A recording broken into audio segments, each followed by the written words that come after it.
100 preguntas y respuestas para comprender el conflicto colombiano es un espacio para divulgar el conocimiento histórico y promover el sano debate. Orientan este programa los profesores Mauricio Albeiro Montoya y Wilmer Zuleta. ¿Qué puedo hacer por mi pueblo? Aquí ya no existe paz, aquí ya no hay libertad, aquí ya no pasa un día sin algo que lamentar. Sean todos bienvenidos a su programa 100 preguntas y respuestas para comprender el conflicto colombiano. Este programa en el que tratamos de conversar y construir una historia alternativa en la que pensamos lo que ha sido la historia del conflicto nacional. El día de hoy nos convocan dos cuestiones o dos preguntas. La primera de ellas, rememorar y pensar sobre un movimiento político como la Alianza Nacional Popular, más conocida como la ANAPO, pero también nos remitiremos hoy a pensar y a conversar sobre los dos últimos presidentes del Frente Nacional, Carlos Lleras Restrepo, gobernante entre 1966 y 1970, y Misael Pastrana Borrero, presidente entre 1970 y 1974. Damos la bienvenida hoy a los profesores Iván Ríos y al profesor Wilmer Zuleta.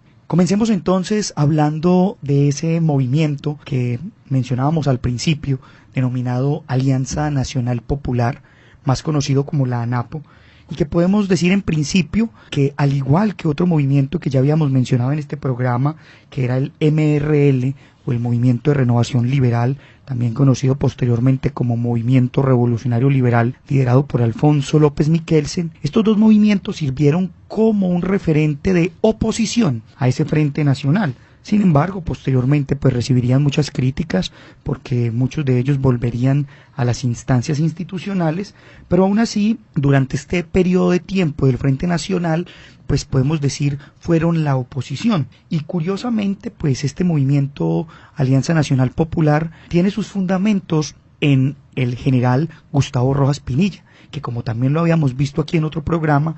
tras terminar su gobierno, algunos que lo llamaron dictatorial y otros de dicta blanda, o algunos gobierno de transición, pierde sus derechos políticos en 1959, cosa que no importa aparentemente a muchos de sus seguidores, que realizan actos de desagravio para tratar de repuntar o de alguna manera volverle a dar protagonismo a Rojas Pinilla, y uno de esos actos de desagravio bastante particulares se programa en la ciudad de Medellín, programado por Jaime Piedrahíta Cardona, un seguidor de Rojas Pinillismo, podríamos decirlo así, y así también por muchas otras ciudades. Y comienza entonces un movimiento alrededor del general, alrededor de su hija María Eugenia, y también alrededor de un movimiento que logra también implementar elementos de prensa, y aparece así un semanario conocido como Alianza Popular, un órgano difusor del movimiento, en el que se presenta,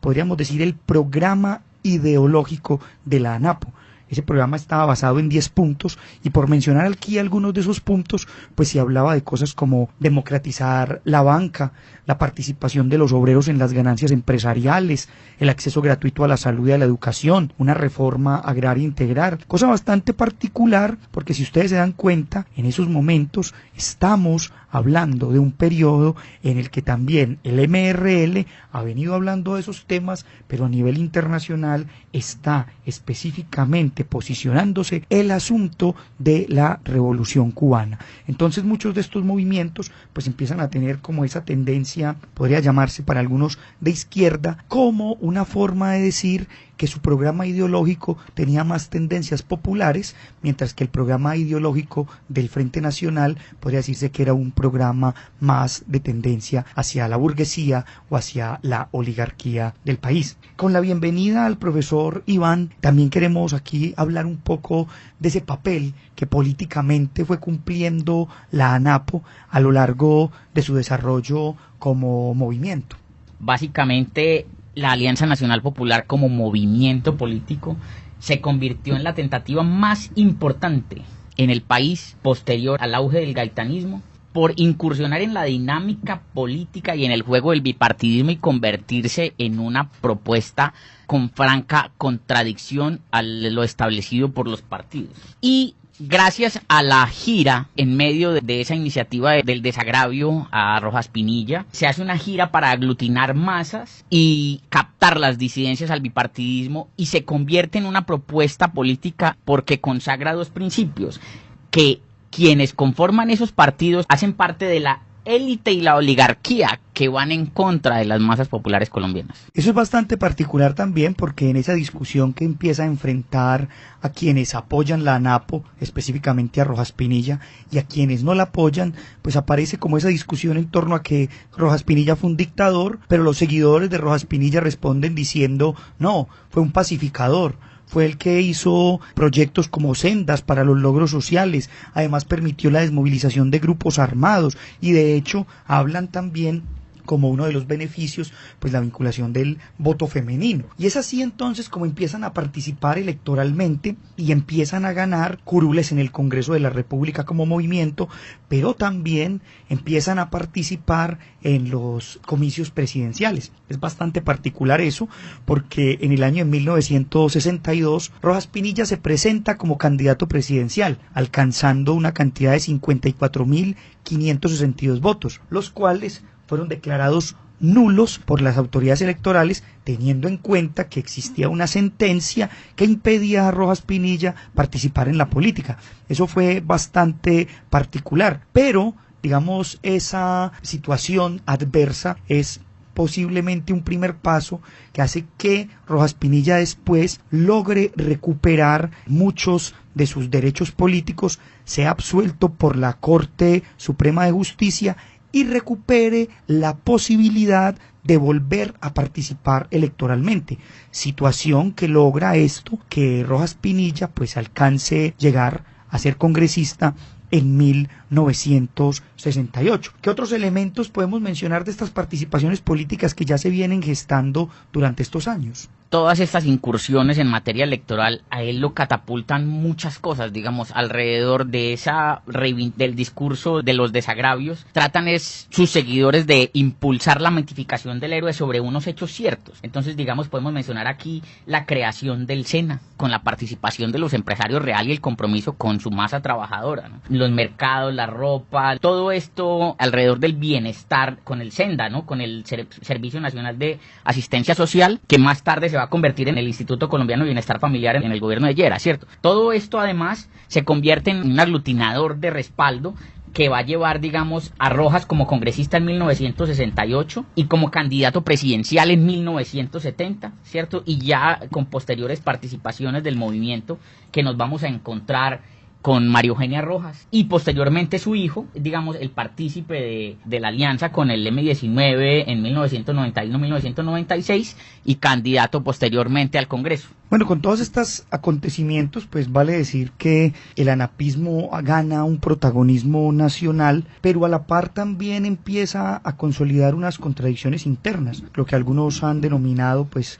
como ese anapismo más tradicional, en la cabeza de María Eugenia, y ese anapismo más libertario o incluso de izquierda. ¿Qué podemos mencionar como de esa lucha interna de ese anapismo y ahí lo que poco a poco va a ser algunas de las disidencias? En el trabajo de Serpa Erazo se nota claramente cuáles son esos tres principios que generan esa división interna en el anapismo. Por una parte está la defensa de la patria, sumado al socialismo de explotadores y explotados, y también la concepción humanista de poner al ser humano por encima del sistema. Dichos principios hicieron que el movimiento se radicalizara entre la derecha y la izquierda, porque eran concepciones que chocaban bastante, y electoralmente esto generó que el movimiento perdiera fuerza ya de cara al proceso electoral de la nueva presidencia, en el que María Eugenia Rojas ocupó el tercer puesto, porque fue imposible concertar sobre su idea de patria, su idea de concepción económica y también sobre los métodos para tratar de conquistar a los electores. Con el tiempo, pues este movimiento empieza a tener su ocaso, alcanza algunos cargos importantes, pero se consolida después en la coalición política cuando la posterior guerrilla desmovilizada del M-19 pues funda la Alianza Democrática M-19, y ya posteriormente pues muchos de los exmilitantes de la ANAPO pues ingresan a lo que conoce hasta el día de hoy como el Polo Democrático Alternativo. Pero vamos a hablar de un momento coyuntural que es el que tal vez pone como con mayor protagonismo a la ANAPO, y son esas elecciones de abril de 1970. En esas elecciones se marca pues en la historia nacional por el hecho de que el Frente Nacional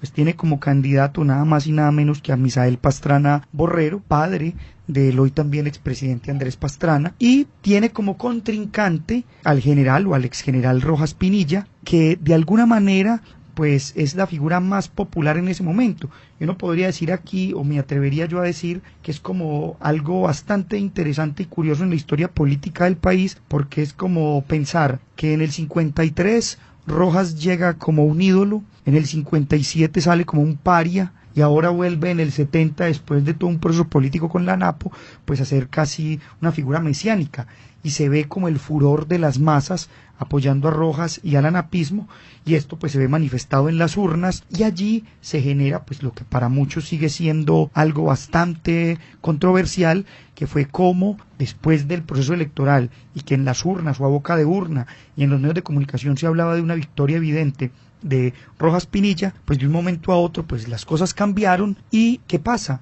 Sucede que de parte del gobierno se impiden emitir nuevos boletines. De alguna manera el ministro de gobierno Carlos Augusto Noriega, conocido por aquella época como el Tigrillo, pues reprime cualquier protesta, ordenado por el entonces presidente Carlos Lleras Restrepo, y eso hace que la gente pues salga a las calles, se pronuncie y se hable claramente pues de un fraude electoral. En ese fraude electoral hay un dato muy interesante, porque los anapistas que defendían a Rojas Pinilla decían que realmente él había sacado 1.117.902 votos y que Pastrana Borrero solo había sacado 1.096.140 votos, pero cuando hicieron un nuevo reporte, el ganador ya era Pastrana Borrero, y por eso los seguidores de Rojas Pinilla tuvieron una relación muy tensionante con este nuevo gobierno, porque siempre asumieron que les habían robado la presidencia y que había perdido el pueblo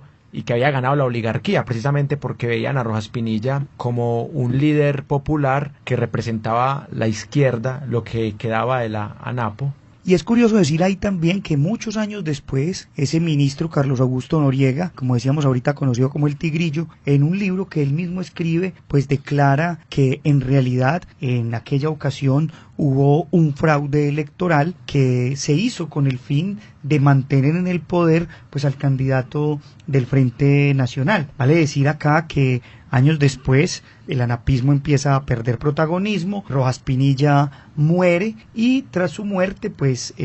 no hay como una herencia clara de lo que se promovía en el anapismo, y de alguna manera pues empieza a irse hacia el ocaso de este movimiento y termina vinculado en otros matices. Vale decir también acá que ese día pues del robo electoral, o lo que llaman algunos el robo electoral, pues hubo una represión. Acá en Medellín, por ejemplo, muchas personas cuentan cómo la Plaza de Toros, la Macarena, se convirtió en el lugar donde los militares llevaban a aquellos que estaban protestando en la calle, porque se declaró además el toque de queda en una locución presidencial en la que el entonces presidente, como decíamos ahorita, pues no solamente censuró los medios de información, sino que impuso el toque de queda y prohibió reuniones de más de 5 personas en las calles. Es bastante curioso, pues fue el día como en que a todo el mundo lo mandaron a dormir antes de las 9 de la noche, en un momento pues tan convulsionado y en un momento tan álgido para la política nacional, que hasta el día de hoy pues sigue siendo polémico.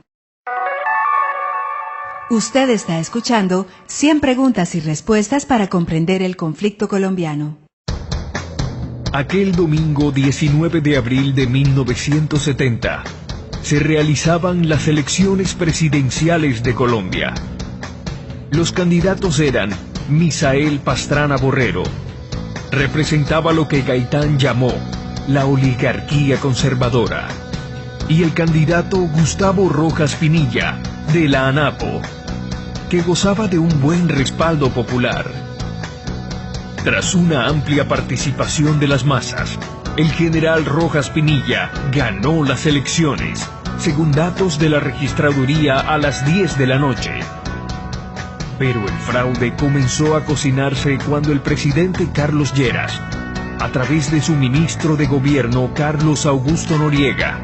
le pidió a las emisoras que dejaran de transmitir datos electorales regionales.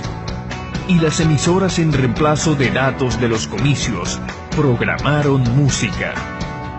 Entretanto,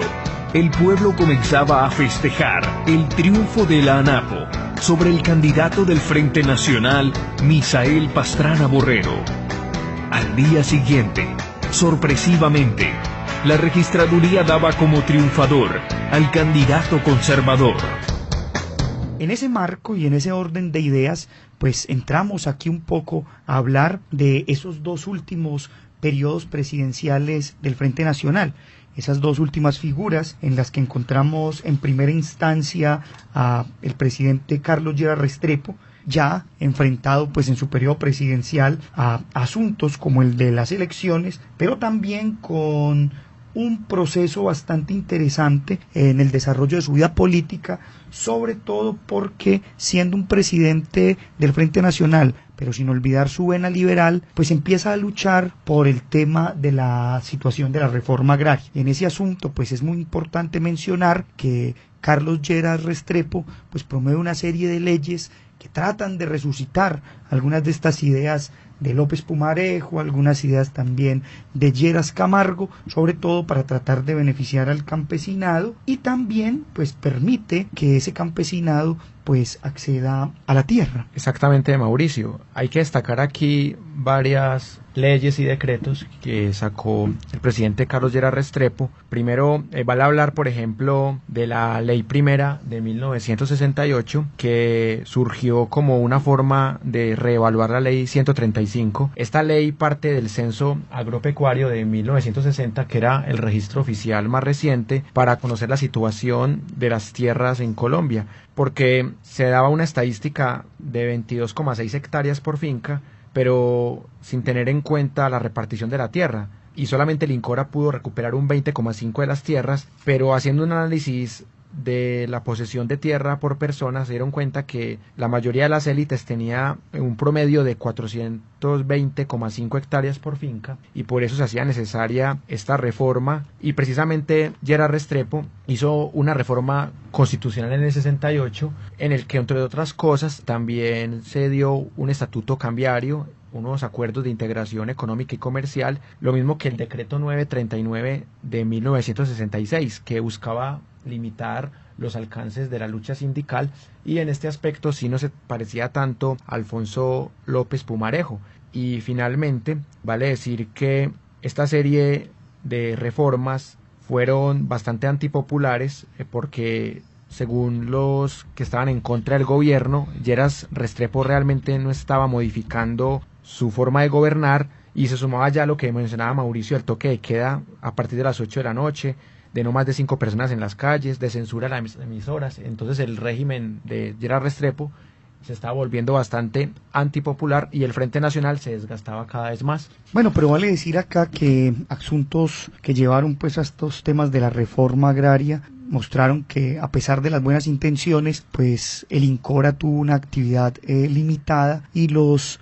beneficiarios de la adjudicación de tierras pues llegaron a ser muy pocos. Se habla entre un 10 y un 12%. Aún así, vale también aquí recalcar que el presidente Lleras Restrepo fue uno de los promotores de la creación de la ANUC, la Asociación Nacional de Usuarios Campesinos, y vamos a escuchar a continuación un fragmento de un discurso en el que el entonces presidente Lleras Restrepo le habla a miembros de la ANUC en un encuentro o en una especie de reunión donde está haciendo una entrega de tierras. Escuchemos. Amigas y amigos campesinos del Bajo Sinú, esta reunión tiene singular importancia, principalmente porque en ella, con la entrega de certificados a los arrendatarios y a parceros, se inicia en Colombia el cumplimiento de una disposición que estaba ya en la primera ley de reforma social agraria, pero que tuvimos que complementar con las disposiciones de la ley primera de 1968. Es un aspecto esencial de la reforma, el de que aquellos campesinos que han pasado años y años trabajando en tierra ajena, pagando un arrendamiento o entregando parte de sus cosechas al propietario, se conviertan ellos a su vez en propietarios. Ya no podemos seguir viviendo una época de cacique. Arriba los caciques mangoneando, como suele decirse, abajo el pueblo obedeciendo, sin raciocinar y sin pensar en su beneficio. Necesitamos la presencia viva del pueblo en la vida nacional, haciendo sentir sus aspiraciones, pesando como debe pesar en los destinos de la República. Escuchábamos entonces ahí al presidente Gerard Restrepo hablando o dirigiéndose a la NUC, y vale decir aquí que estudiosos como el profesor Absalón Machado pues dicen que a pesar de las buenas intenciones con la NUC, pues hubo un problema con la misma asociación, porque en su desespero, en el intento de las masas campesinas por acelerar los procesos de reforma y utilizar como estrategia la invasión de tierras, lo único que se logró fue que se frenara la reforma agraria y que muchos terratenientes pues vieran en eso un temor y por ende empezaran a buscar leyes que cambiaran este tipo de situaciones. Una recomendación que hacemos acá a nuestros oyentes es que de pronto se acerquen a leer una obra bastante interesante conocida como La rebelión de los oficios inútiles del profesor Daniel Ferreira, una novela bastante llamativa que puede decirse está ambientada en esta época de luchas del movimiento de la Alianza Nacional de Usuarios Campesinos. Y asimismo, pues en esa transición, decíamos ahorita pues que sale el gobierno de Gerard Restrepo, y después de ese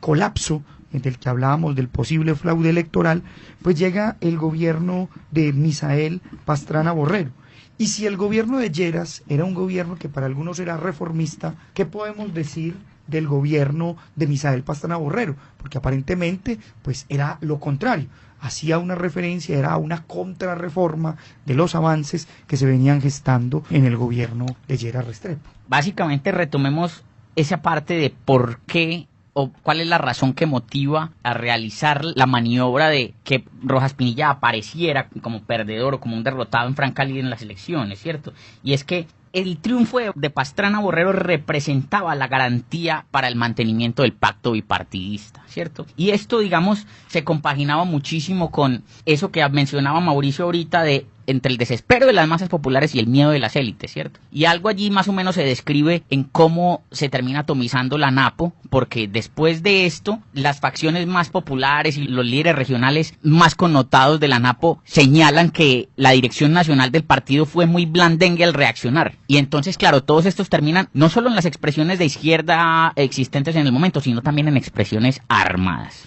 Y vale decir acá entonces que ese gobierno de Misael Pastrana Borrero pues firma el conocido Pacto de Chicoral, también la Ley Cuarta de 1973, dos leyes que de alguna manera retroceden en los avances o los intereses del campesinado de crear una reforma agraria. Además de eso, durante su periodo de gobierno pues aparece una serie de programas como el Plan Nacional de Alimentación y Nutrición, conocido como PAN, el DRI, como un programa de desarrollo rural integrado dirigido a pequeños y medianos agricultores, como una forma de mediar, pero que aún así pues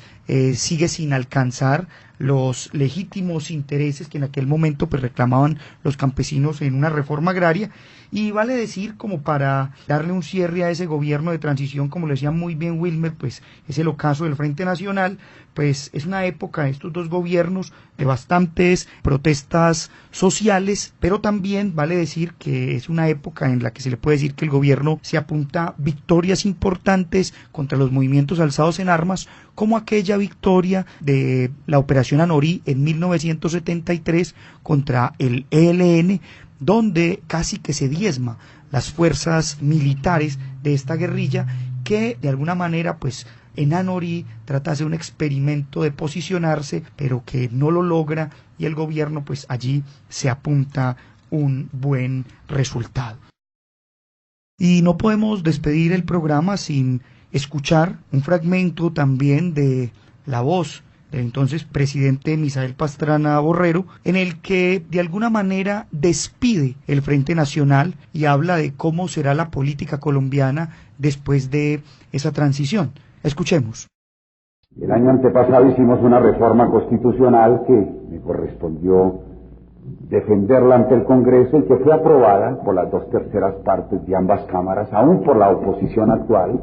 en que se pactó lo que se llamó un poco peyorativamente el desmonte del Frente Nacional, para no salir a una solución abrupta, sino por etapas, por escalones. El año 74 termina la alternación, se puede escoger libremente un miembro de cualquier partido político, pero se mantiene la paridad en la administración hasta el año 78. Y a partir del año 78 pactamos las coaliciones en el poder. Ningún partido puede tener la hegemonía en el poder, que fue la causa de nuestros males en el pasado, sino que tiene que compartir el poder con los otros partidos si estos quieren colaborar. Es una solución un poco extraña, pero nosotros los colombianos hemos demostrado que las soluciones extrañas y difíciles también se aclimatan en nuestra vida institucional, y por eso tenemos la confianza de que el país mantendrá su estabilidad dentro de las naturales convulsiones de la época actual. Escuchábamos entonces ahí ese fragmento de despedida del Frente Nacional, y con eso pues abrimos las puertas a nuevos gobiernos, a nuevas formas de ver la historia política colombiana, con lo que llegará ya entonces en los años 74 y posteriormente en los años 78, con presidencias como la de López Michelsen y Turbay Ayala. Con esto entonces despedimos nuestro programa del día de hoy. Agradecemos a la Universidad Nacional, a Jorge Benjumea en el máster, y a todos ustedes, nuestros oyentes, los invitamos para una próxima emisión. Hasta pronto. 100 preguntas y respuestas para comprender el conflicto colombiano es un espacio para divulgar el conocimiento histórico y promover el sano debate.